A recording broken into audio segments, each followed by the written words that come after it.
संसार में सबसे बड़ा कौन है? एक बार अर्जुन अपने सखा श्री कृष्ण के साथ वन में विहार कर रहे थे। अचानक ही अर्जुन के मन में एक प्रश्न आया और उसने जिज्ञासा के साथ श्री कृष्ण की तरफ देखा।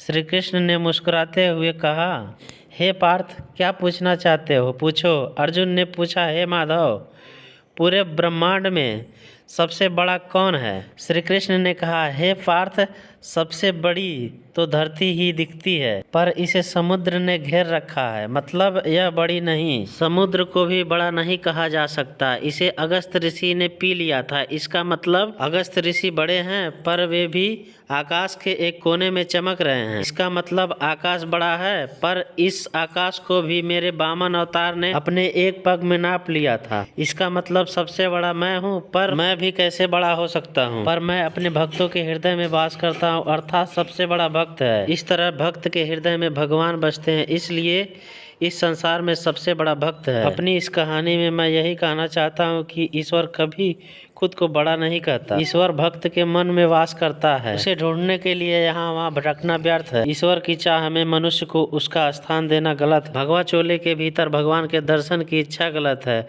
ईश्वर सभी के भीतर है। अपने कर्मों को सद्मार्ग पर ले जाना ही ईश्वर की भक्ति है। उसकी चाह में खुद को धोखा देना ईश्वर को धोखा देने के बराबर है। मनुष्य ईश्वर से डरता है, जो कि अर्थहीन है, क्योंकि ईश्वर भक्त को आशीर्वाद या दंड नहीं देता, बल्कि मनुष्य के कर्म उसे आशीर्वाद अथवा दंड देते हैं। मनुष्य का जीवन उसके कर्मों से तय होता है। ईश्वर मनुष्य का मार्ग नहीं बनाता। मनुष्य को अच्छे बुरे का विचार खुद करना होता है, और अगर प्रत्येक मनुष्य परहित का विचार करे तो वह कभी गलत नहीं होता। आज के समय में मनुष्य भेड़ चाल का हिस्सा होते जा रहे हैं। किसी भी व्यक्ति को संत का चोला पहने देख उसके अंधे भक्त बन जाते हैं। अपने कर्मों का विचार किए बिना उस पाखंडी की बनाई राह को अपना जीवन बना लेते हैं। इस तरह हमारे देश में आए दिन आसाराम और रामपाल जैसे देशद्रोही सामने आ रहे हैं। इस तरह के सच सामने आने से कई लाखों लोगों का जीवन आधारहीन हो जाता है और अविश्वास उसके जीवन पर छा जाता है। देश के लिए सभी को जागने की जरूरत है। ईश्वर के रूप को सही तरह से समझने की जरूरत है। उम्मीद करते हैं कहानी आपको अच्छी लगी होगी। कहानी अच्छी लगी हो तो चैनल को जरूर सब्सक्राइब करें।